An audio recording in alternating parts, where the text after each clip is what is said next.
Ruination has come. The broken arches betray the once grand history of this building. It towered over the harbor until it happened. A great force from the northeast fired into the city. Heavy artillery shelled the coastline. Fired from the water. A straight shot into Revachol. The tenement acted as a defensive wall against the worst of the shelling until it was destroyed, and they had a direct firing line.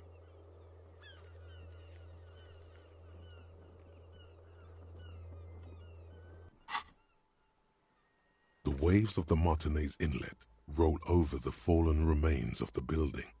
The dark waters obscure the better part of the remains. What didn't fall into the ocean was used as scrap. What wasn't used as scrap was thrown into the ocean.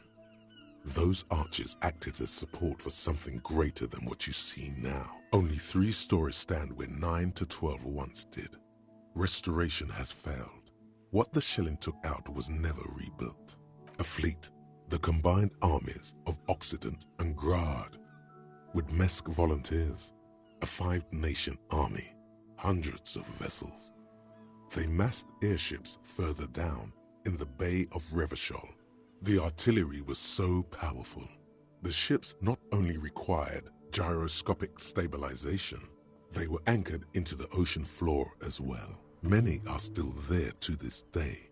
If you squint, you can just barely see the shadow on the water, far in the northeast. The coalition, but that was a long time ago. I think we should move on. It's chilly up here. He does not like talking politics of this kind.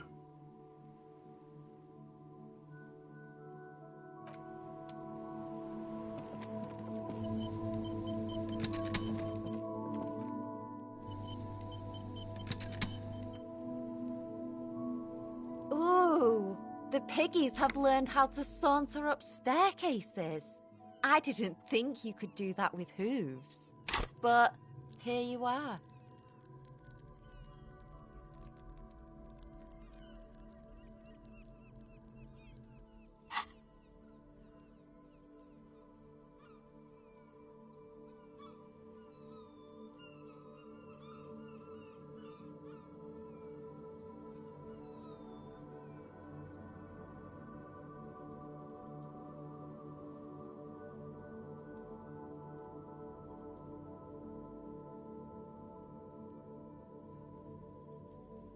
Yeah, you got me now.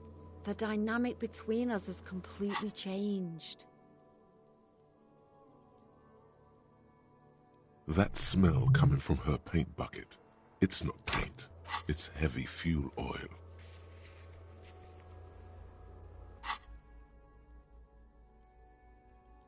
Red-dyed heavy fuel oil, intended for exclusive use in government vehicles, to be precise.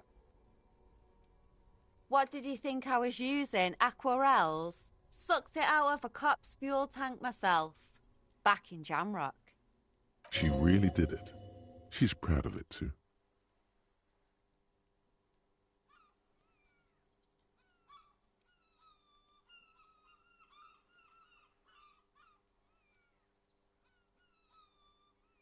Oh, what?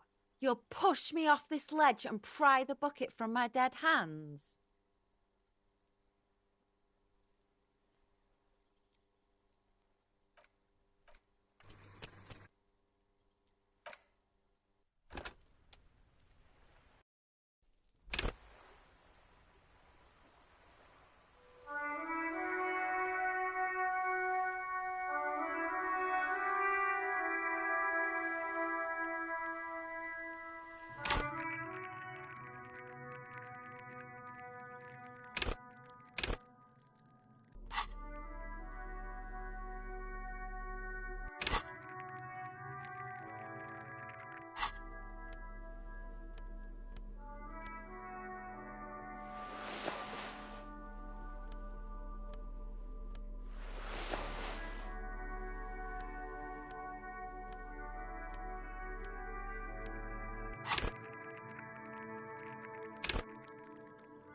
piggies have learned how to saunter up staircases.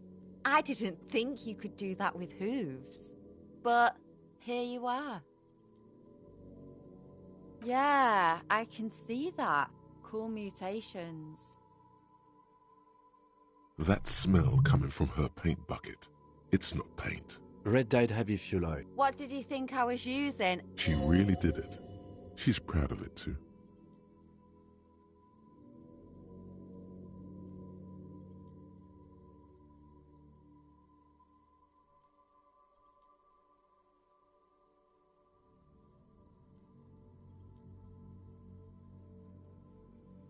You ain't seen nothing yet, Piggy Boo.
The pockets of these new jeans are perfect for sticking your hand into. Makes you look cool, calm, and collected. As your hand enters the pocket, your fingers brush against something, soft, yet crinkly. Hey, it's a chewing gum wrapper. It reminds you of the fruity juice of apricots. You should inspect it closer if you have time. Something about the wrapper's texture is familiar. By the way, the raw materials were most likely exported from Seaguy, the apricot suzerainty, and processed in sur-le-clay into the apricot-flavored chewing gum loved by kids of today and yesterday. Something about it is familiar, and not only to your fingers.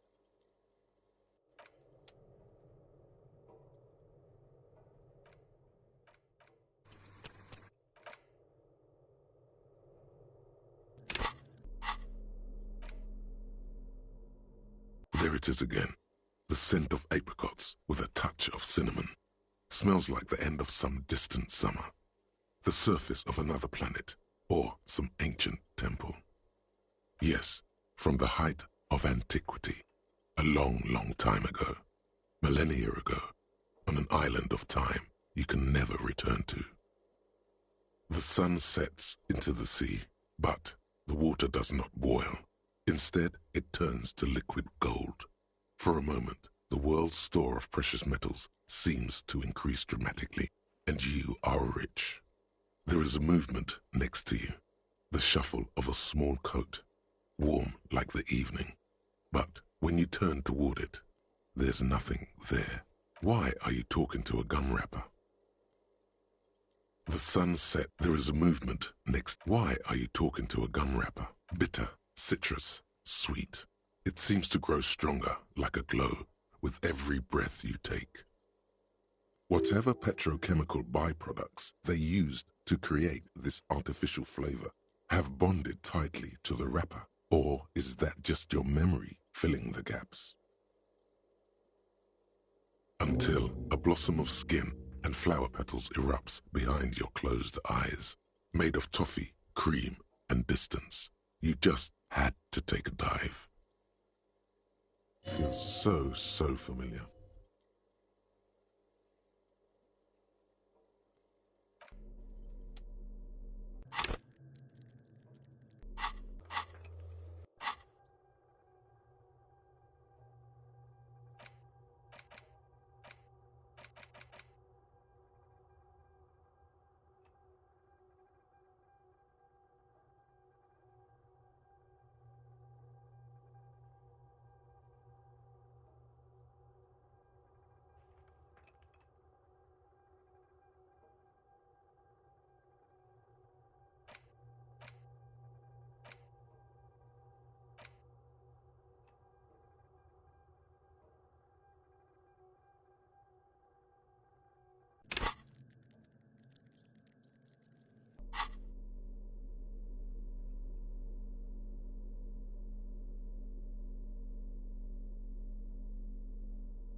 Just an ordinary wall, nothing to see here.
inconspicuous pile of the roofing material Eternite.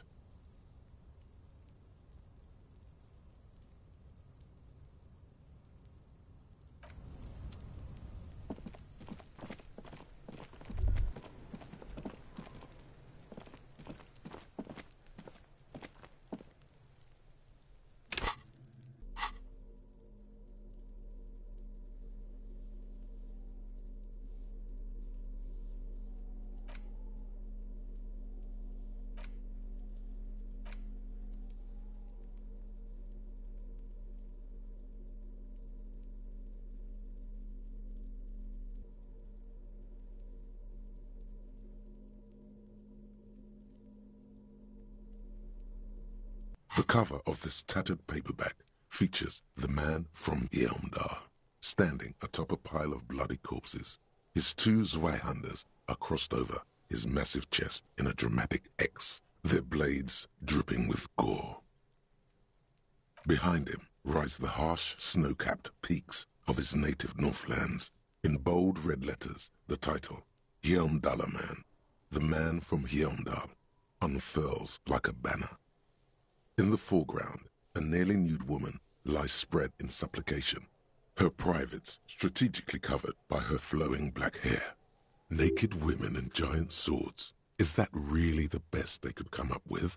Feels formulaic and derivative. The back blurb reads, his latest adventure serves as the perfect introduction to the savage Yeomdal saga. Meet man from Yeomdal, his faithful blood brother, Tyribald, the noble Lord Hrothgar, and some of their most fearsome foes yet, for the Northlands, for Yeomdal. Below, in smaller font, you see the parenthetical, adapted from Man from Yeomdal and the Necromancer's Treasure. Man from Yeomdal, Lord of Hrothgar, and a brazen attempt to bilk fans for more money by splicing together old stories under a new title. Their main concern is the continuation of the franchise, not making literary history. The story opens in media res. The man from Yeomdal and his band of northern reavers are in the bowels of an ancient temple, surrounded by an army of gibbering whites, led by the deathless necromancer. One by one, the brave Northmen fall to the relentless crush of undead, only to join their number as reanimated corpses. By nightfall, only the man from Yeomdal and his blood brother, noble Tyribald, are left standing against the dead horde. It is an honor to die by your side, brother, Tyribald cries, as his battle axe beheads one of their reanimated comrades. 9, Tyribald, the man from Yeomdal, bellows over the army of flesh and bone. Have courage, for the Northlands, for Yeomdal. He leaps to the mezzanine to face the black-eyed figure, and like a mad ice bear, whirling twin Zweihanders, Sturm and Drang, he plows through the ranks of the deathless, surrounding the necromancer.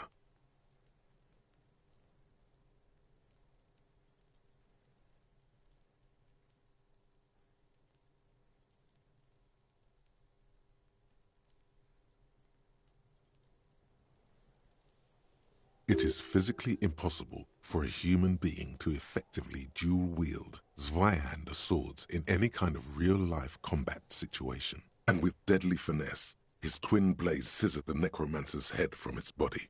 The undead legions collapse like ragdolls as the dark magic leaves them, and the two Northmen stand alone in their cursed temple, where the bodies of their lost brothers litter the floors.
A few chapters later, the man from Heimdall and Tyribald are in a completely different setting, high above an arid desert, riding a pair of griffins that always seem to appear at narratively convenient moments. This book makes a mockery of the very idea of good plotting, though something tells you coherence was never the point. The Northmen find themselves in the court of a powerful southern king, Lord Hrothgar. The old king beseeches the man from Heimdall to rid his kingdom of the Nachtherra, a subterranean clan of blind wizards who traded their souls for demonic powers. The man from Heimdall extracts a high price from the desperate king. He asks land for the homeless desert pygmies living exiled in the kingdom's borderlands. Hrothgar offers the hand of his eldest daughter instead, but the son of winter does not budge. What do you mean? Because the flame of justice burns bright within his chest, because, above all, he's driven to bring honor to the name of his beloved Heimdall, because his noble Cutland blood lusts for glory and conquest. It cannot be denied. What do you mean, is that all? He is the man from Heimdall, forged in the fury of battle. Death was his sire, and blood his dam. He had but 14 winters when he left his frigid homelands in Cutla to seek glory and honor. That is his character. He doesn't even have a real name. What is inside this man? Or is muscle and bone all he is? He is the wildest man alive. The only mortal strong enough to wield the twins Zweihanders, Sturm and Drang, whose names mean storm and... What are you, a book critic?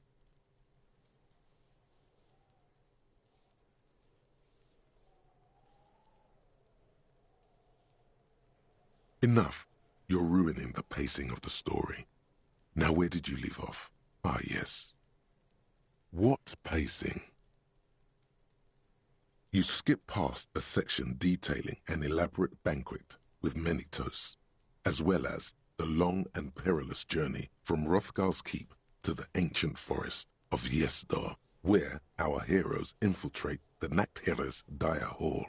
In the center of the great hall stands a blood altar, on which a pair of Nachtherra are disemboweling a shrieking peasant, an unholy rite that empowers the Nachtherra forbidden magic.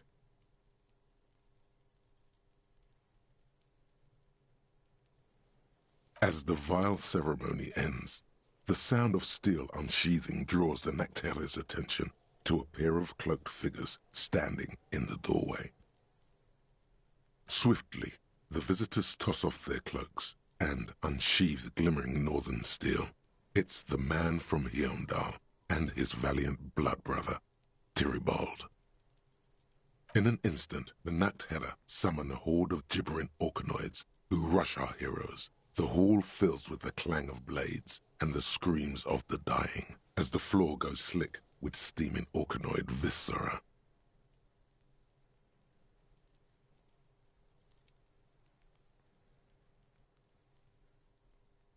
Oh, for fuck's sake. When the din of battle settles, only the man from Heimdall and Tyribald remain standing. Exhausted and dripping with the entrails of their foes, the two Northmen confront the foul Nachtherra. The man from Heimdall's soda-like blue eyes fill with indescribable fury.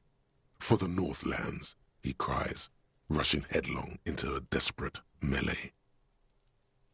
He probably is, but you can't be sure, 'cause this one ends in a cliffhanger and a footnote saying, "To be continued in Heimdallaman at the Gates of Tomorrow." Coming soon to your local bookstore.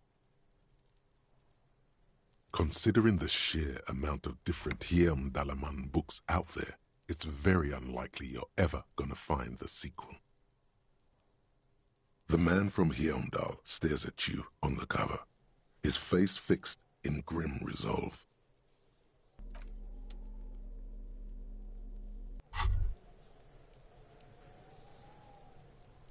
Why does art inspire you so much?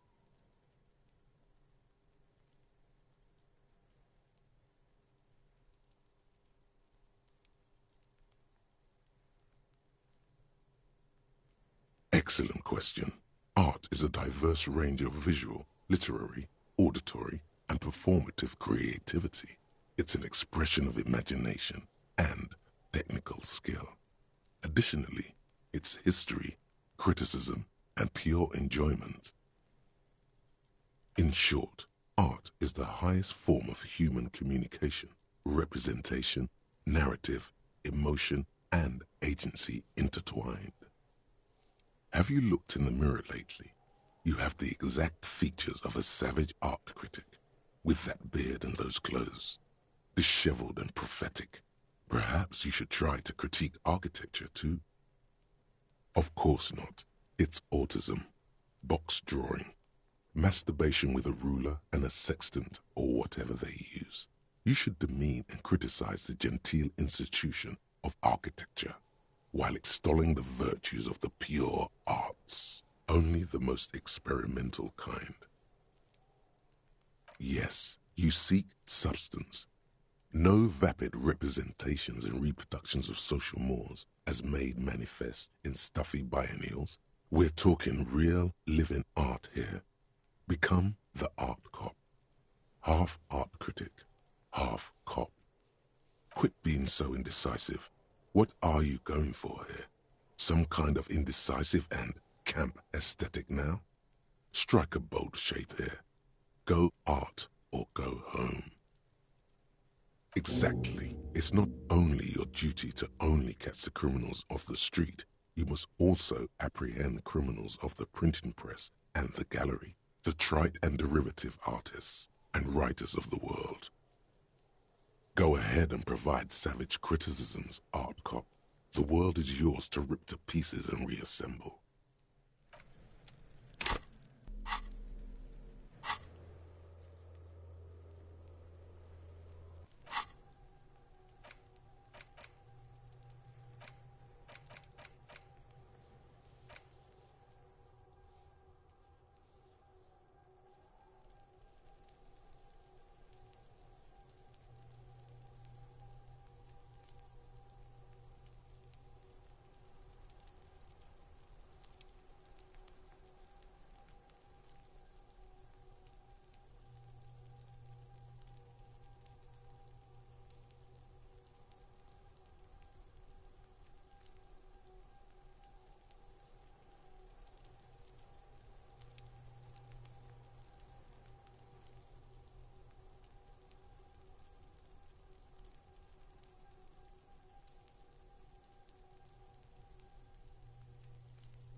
The display rack is brimming with worn paperbacks featuring an extremely muscular, sword-wielding barbarian on the cover.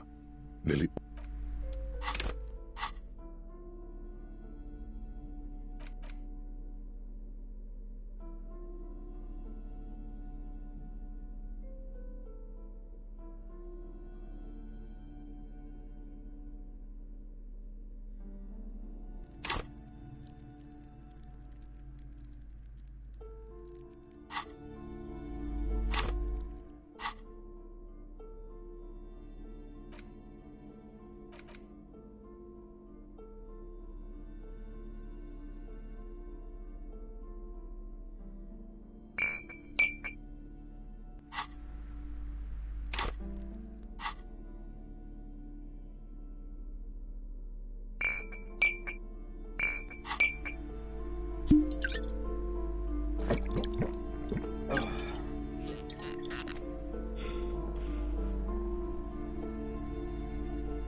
The display rack is brimming with worn paperbacks featuring an extremely A twinge at the back of your head makes you flinch. Your eye starts twitching. Your hand reaches toward a book with glossy cover art of the very muscular man from Heimdall in chains, kneeling in front of a staircase leading to a throne. A woman sits on the throne, leering at the man. She's laughing at him, belittling him. Between the throne and the Heimdall man lies a bonfire, casting shadows on the wall. The shadow of the woman's headdress looks like a pair of devil horns. The title reads, Man from Heimdall and the Devil Woman.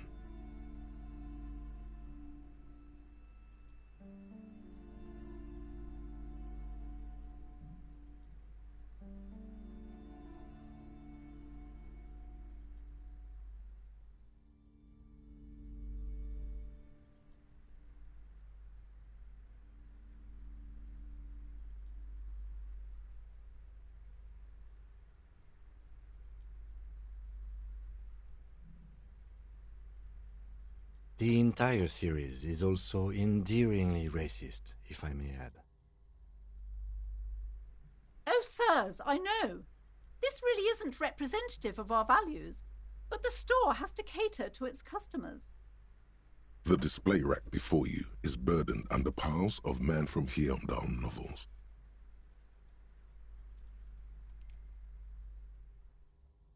It is a bestseller for a reason.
Have you come to make your offering to Cuno?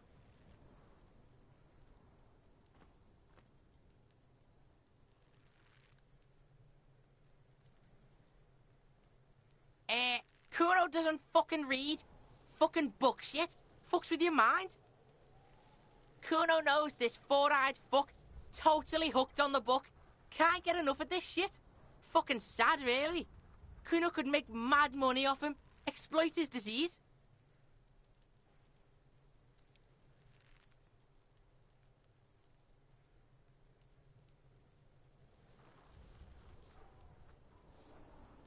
Who are you talking about, Cuno? A guy Cuno knows. Martin. from out of town, from Grad or some shit. This boy of 12 does not know anyone from Grad, sire. We suspect the boy himself might be this mystery Martin.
Fuck do you know what Cuno wants or knows, huh? Shove that buck hook in your fat ass and find something worthy to bring to the Cuno.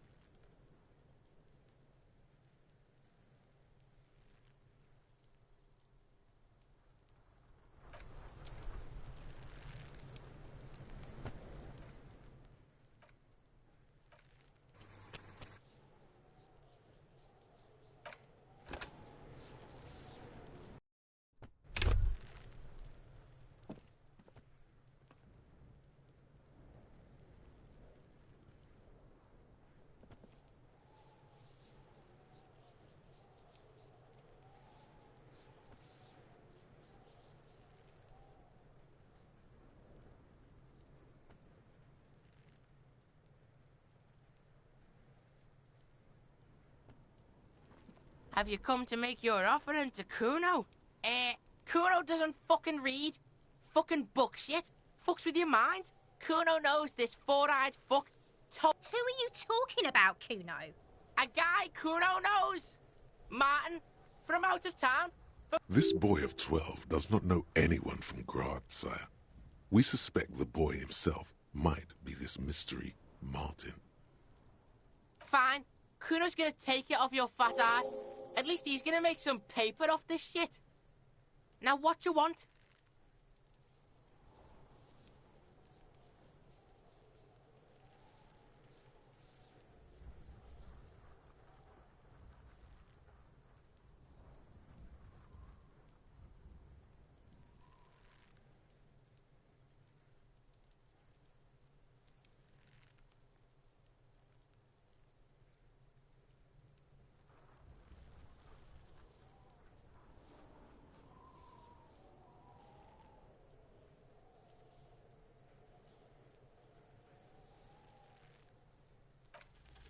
He's on your crime scene, bossing you around. And he's been here for some time too. This is where he hangs out. You have to get more out of him. He could be useful.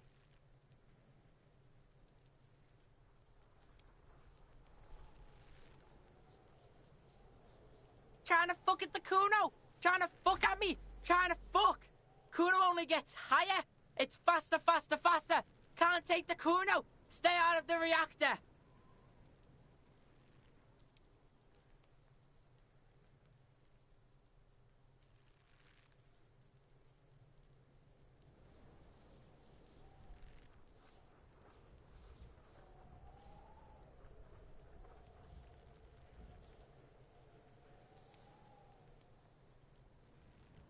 Cuno gonna fuck you up! Up!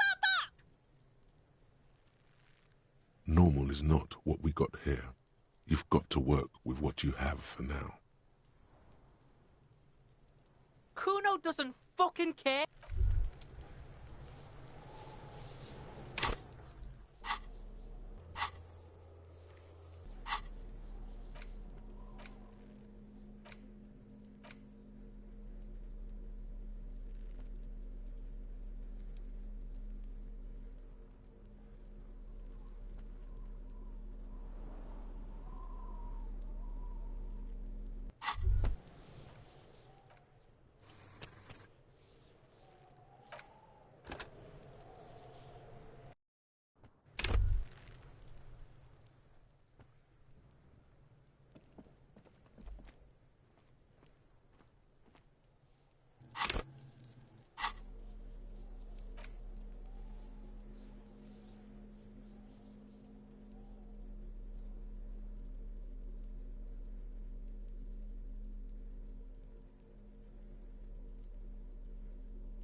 The edges of the pages are worn and smudged. A lot of people have read about the Devil Woman's altercations with the Heimdall man. The jacket copy proclaims, "Man from Heimdall returns in his most exciting adventure yet. After crashing into a strange jungle, cannibalistic natives abduct his only surviving comrade, Noble Tiribold. Before Man from Heimdall can mount a rescue,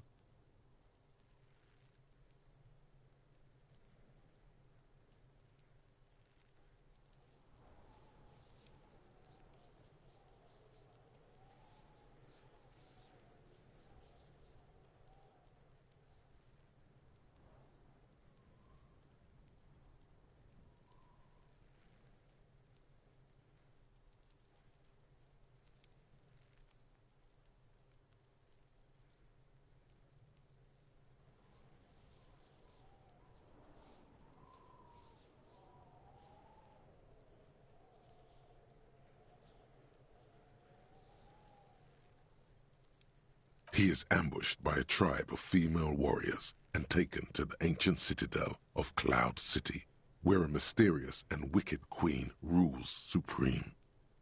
You open the book to a random page. Man from Heimdall, wielding his two Zweihanders, is carving through a sea of savages, his visage fixed in grim determination.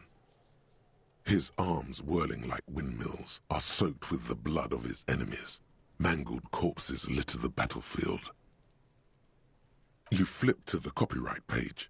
This book was written in '38.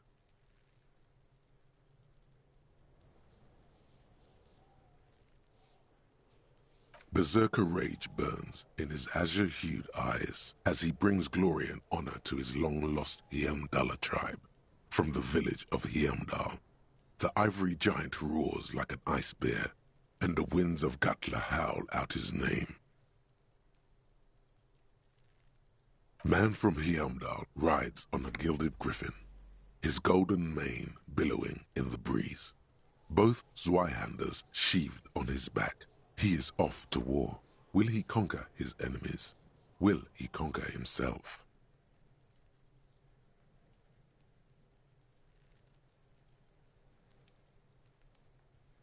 The steel muscles of Man from Heimdall gleam in the humid jungle air. Yet the man does not sweat. In meditation, his soul drifts in the frigid northlands he calls home. A passage reads, "The man from Heimdall looks up, his eyes blue as the mountain lakes of his homeland. He rarely speaks, but now his voice booms in the darkened throne room. Do not try to sap my masculine essence, wicked temptress. Son of Heimdall will never succumb to your seductive wiles. Thine spells are no match for purity and strength of will. Brothers of Heimdall, stand above the vices of flesh, for it is weak and corruptible, yet mine is forged in gore and strife." Queen Lydiana just laughs, a sultry and salacious sound, then says,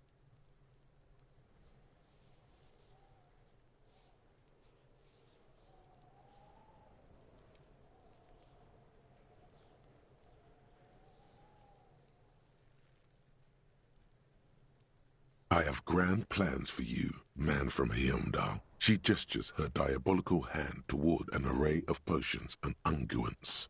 First, you shall please me. Then lead my armies against the vicious cannibals. Not a muscle moves in the face of the man from Heimdall. Yet inside, there is turmoil. This goes against all he holds sacrosanct.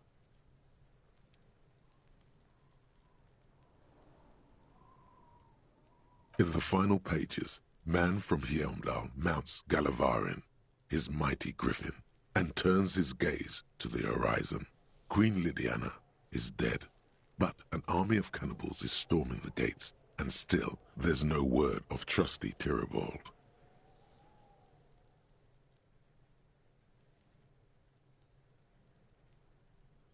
To find out what happens next, you'll have to pick up Man from Heimdall and the Three-Eyed Skull, available in fine bookstores everywhere. Spring 39.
The suicide of Kraz Mazov. It's clearly a lie. Kraz Mazov didn't shoot himself. Reaction was on the counteroffensive. The State Day Palace in Mirova was surrounded. He was either assassinated or died in the bombing. You might even have evidence to support this, somewhere in your brain. Mazov was never given a state funeral by the communists. Some people even say the body that was recovered from the ruins wasn't his. There, good. Hero restored to glory. Carry on, comrade.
Have you come to make your offering to Cuno?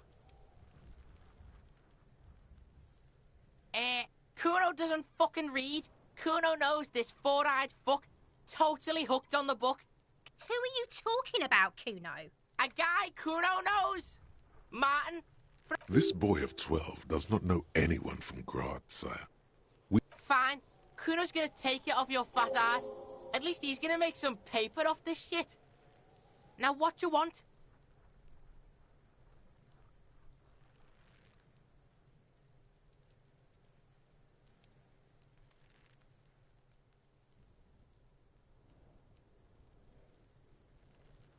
Cuno doesn't fucking care.